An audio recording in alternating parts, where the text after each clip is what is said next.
तो भगवन्त इन्द्रमहिता सिद्धाश्च सिद्धीश्वरा आचार्या जिनशासनोन्नतिकरा पूज्या उपाध्यायका श्री सिद्धांत सुपाठिका मुनिवरा रत्नत्रयाराधका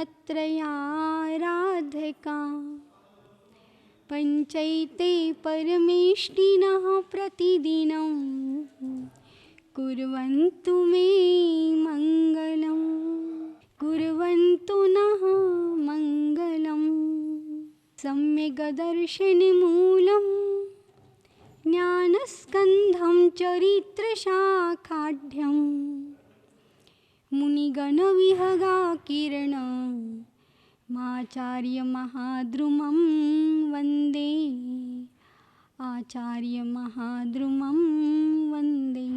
श्री अनंतानंत परम सिद्ध भगवान की, देवाधिदेव श्री ऋषभदेव भगवान की, देवाधिदेव श्री चंद्र प्रभु भगवान की, देवाधिदेव श्री शांतिनाथ भगवान की, देवाधिदेव श्री पार्श्वनाथ भगवान की, देवाधिदेव श्री नेमिनाथ भगवान की, देवाधिदेव श्री महावीर भगवान की, श्री 24 तीर्थंकर भगवान की, श्री द्वादशांग जिनवाणी माता की, परम पूज्य सन्मार्ग दिवाकर गुरुवार आचार्य श्री विमल सागर जी महाराज की, अहिंसामय विश्व धर्म की सन्मार्ग दिवाकर गुरुवार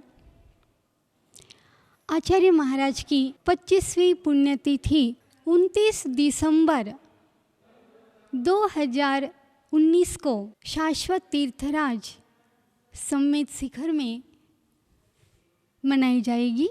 आप सभी भक्तगण श्रावकगण उस महोत्सव समिति के द्वारा आमंत्रित है, सभी अवश्य पहुँचे। शिखर जी तो हमेशा जाते ही हैं, लेकिन इस पुण्यतिथि के अवसर पर पहुँचे तो बड़ा ही आपको आनंद आएगा, गुरु भक्ति का लाभ मिलेगा। कभी भूलोगे नहीं वहाँ की पुण्यतिथि। हर बार आपको लगेगा कि हर पुण्यतिथि पर हम सम्मेद शिखर जी पहुँचे, इतना आनंद वहाँ आता है। गुरु समाधि मंदिर में गुरुदेव सन्मार्ग दिवाकर वात्सल्य रत्नाकर कलिकाल सर्वज्ञ पतितोद्धार करुणा मूर्ति करुणा सिंधु विद्याखंड धुरंधर आदि आदि श्रेष्ठ श्रेष्ठ उपाधियों से समलंकृत थे। यथा नाम तथा गुण अनवर्त संज्ञक ये सारी उपाधियाँ हैं। निमित्त ज्ञानी कहलाते थे। भक्त लोग उनको निमित्त ज्ञानी कहते थे। क्यों कहते थे?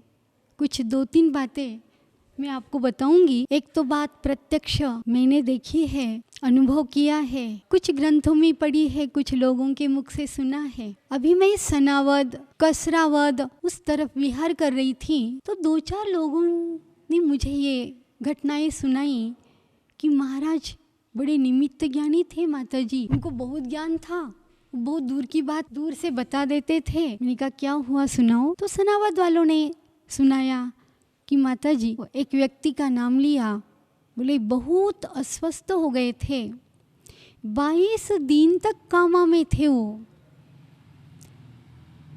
तो हमने महाराज जी का नाम उन्हें बताया कि आप महाराज जी के पास जाओ।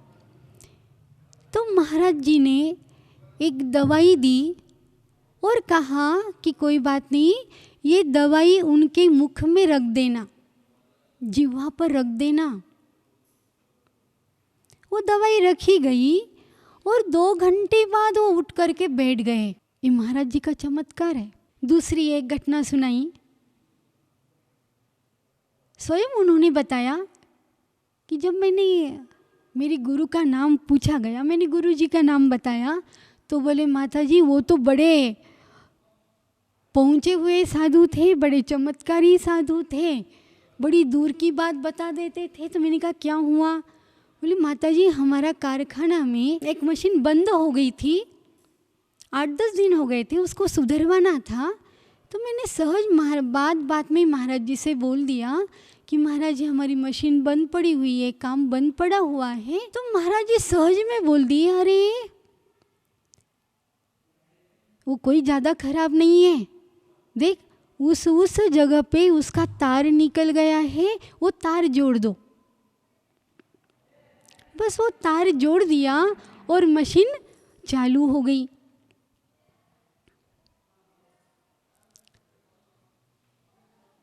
एक घटना मैंने किताब में पढ़ी, पूज्य ज्ञानमती माता जी ने लिखा है। पूज्य ज्ञानमती माता जी, पूज्य आदिमती माता जी, इनका संग सहित गुरुदेव के संग के साथ मिलान हुआ आरा में, आरा बिहार प्रांत में। तो 8-10 दिन संग साथ में रहे। पूज्य ज्ञानमती माता जी के भाई प्रकाश जी उनके साथ में थे, विहार में चल रहे थे। तो एक दिन तार आया घर से। ज्ञानमती माता जी आचार्य महाराज के पास आई कि महाराज जी प्रकाश को बुलाया है, घर से तार आया है, पिताजी बहुत अस्वस्थ है, तो प्रकाश तुम आ जाओ। प्रकाश जा रहा है टिकैत नगर। महाराज ने कहा, अरे सब झूठ है, कोई अस्वस्थ कोई नहीं है, जाके देख लो, दुकान में बैठे हुए हैं।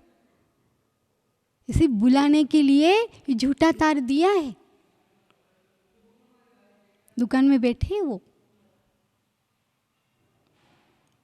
2-4 दिन बाद तो फिर प्रकाश जी गए नहीं।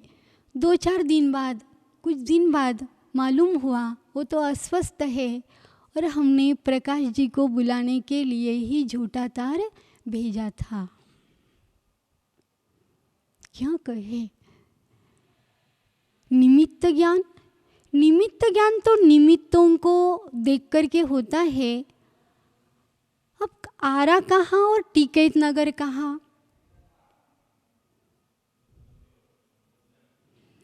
आराम में बैठे हुए टिकैत नगर की बात उन्हें दिख रही है कि वो उन पिताजी दुकान में बैठे हुए हैं। कौन सा निमित्त ज्ञान होगा?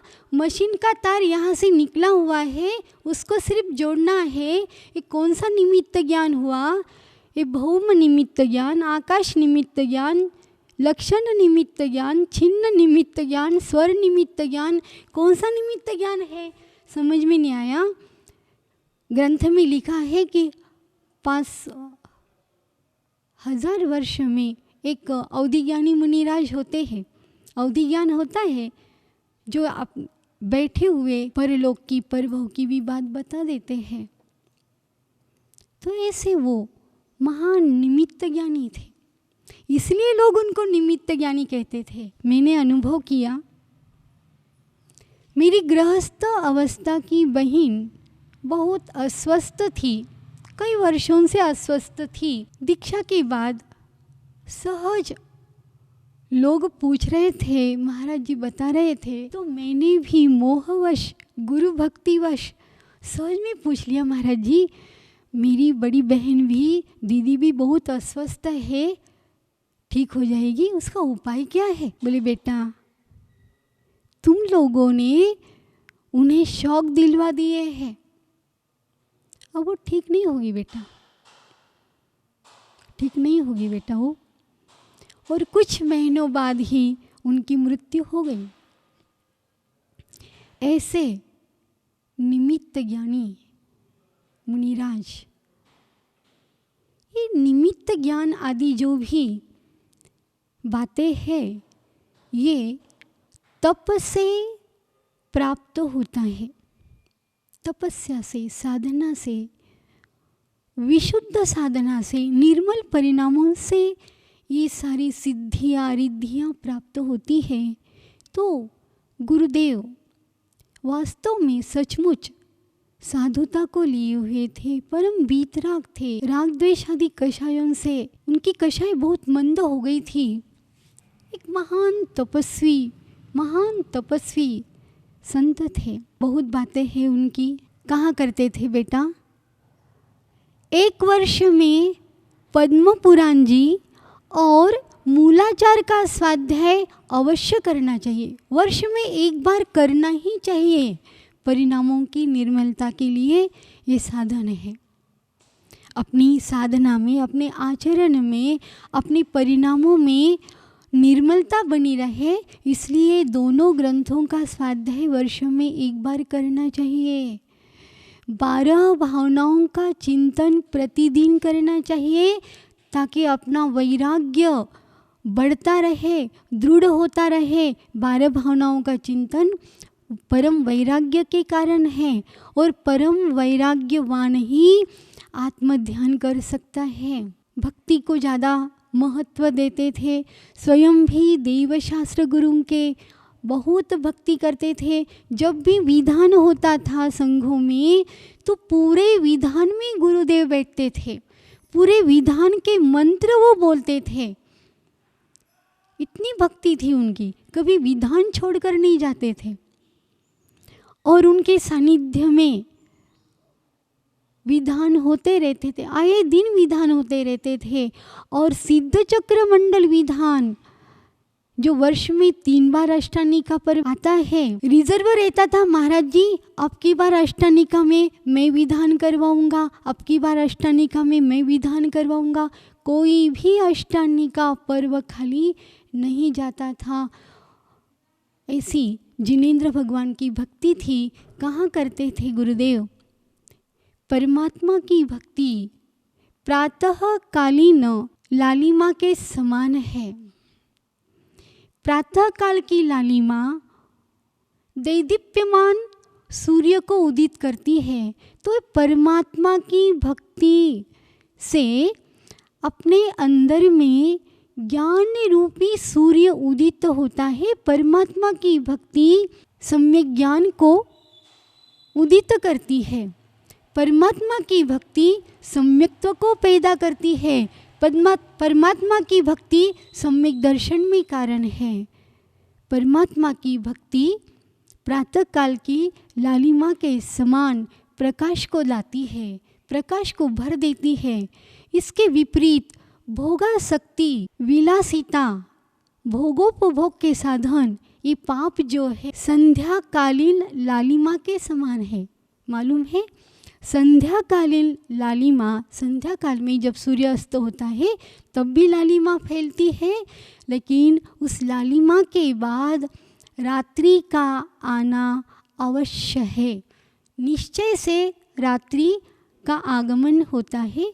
तो भोगों की आसक्ति संध्याकाल की लालिमा के समान है, जिसके बाद घोर अज्ञान रूपी अंधकार फैलने वाला है। ये भोग, ये विषय भोग हमारे ज्ञान पर पर्दा डालते हैं, विवेक को भुला देते हैं, बुद्धि को भ्रष्ट कर देते हैं। इसलिए भोगों से परम वैराग्य होना चाहिए। भोग भुजंग समान, भोग भुजंग के समान है, भोग रोग के समान है। ये भोग जन्म जरा मृत्यु का रोग प्रदान करते हैं। इसलिए हमेशा भोगों से वैराग्यवान होना और परमात्मा की भक्ति में अपने मन को लगाना, स्वाध्याय में अपने मन को लगाना, ताकि हमें हमेशा शुभ आश्रय होता रहे, हमेशा धर्म ध्यान होता रहे। एरी गेरी बाती में जाओगे तो आर्त ध्यान रौद्र ध्यान हो जाएगा। आजकल का मानव बड़ा विचित्र उसका स्वभाव है। वो व्यायाम करना नहीं चाहता, व्यायाम के लिए उसके पास समय नहीं है, लेकिन चाहता है कि मैं निरोगी रहूं, स्वस्थ रहूं, तंदुरुस्त बने रहूं। पेट्रोल पंप के सामने गाड़ी को रोकने के लिए तैयार नहीं है और चाहता है कि मैं अपनी मंजिल पर पहुंच जाऊं, मेरी गाड़ी बहुत जल्दी लक्ष्य पर पहुंच जाए। वो धर्म नहीं करना चाहता और चाहता है कि मैं सुखी रहूं, संपन्न रहूं, निरोगी रहूं। बेटा, ये कभी ऐसा संभव नहीं है। बिना पेट्रोल के गाड़ी मंजिल पर नहीं पहुंचा सकती, बिना व्यायाम के शरीर तंदुरुस्त नहीं रह सकता, उसी तरह बिना धर्म के कभी सुख नहीं हो सकता। इसलिए हमेशा धर्म का रास्ता अपनाओ, धर्म में लगे रहो। देव शास्त्र गुरु की भक्ति करने से धर्म ध्यान होता है और आर्त रौद्र ध्यान से अपनी रक्षा होती है। हमेशा धर्म ध्यान में लगो। आपने देखा है कि मकान के दरवाजे पर, मकान के बाहर या दीपावली की पूजा आदि में अपन क्या लिखते हैं? शुभ लाभ लिखा रहता है ना, शुभ लाभ। इसका अर्थ ये है, मैंने पूछा महाराज जी शुभ लाभ क्यों लिखा रहता है, ये क्यों लिखा जाता है? तो इसका अर्थ ये है बेटा कि हमें शुभ का ही लाभ होता रहे, शुभ का ही लाभ होता रहे। कहीं कहीं लाभ और शुभ ऐसा भी लिखा जाता है, तो इसका अर्थ ये है हमें लाभ होना अच्छा है। लेकिन कौन सा लाभ अच्छा है? हमें लाभ होता रहे किंतु शुभ का ही लाभ होता रहे, ये लिखने के पीछे ये भावना है। तो शुभ क्या है? धर्म ही शुभ है। लाभ होना अच्छा है, लेकिन लाभ किसका होना चाहिए? शुभ का ही लाभ होना चाहिए। ये भावना से वो लिखने की पद्धति है, लाभ शुभ अथवा शुभ लाभ। लेकिन लिखने से शुभ का लाभ नहीं होगा, ये करने से शुभ का लाभ होगा। लाभ होना अच्छा है पर शुभ का ही लाभ होना चाहिए। ये भावना बना हमें शुभ का ही लाभ होता रहे। और शुभ है धर्म, अशुभ है अधर्म। धर्म सुख का कारण है, शांति का कारण है।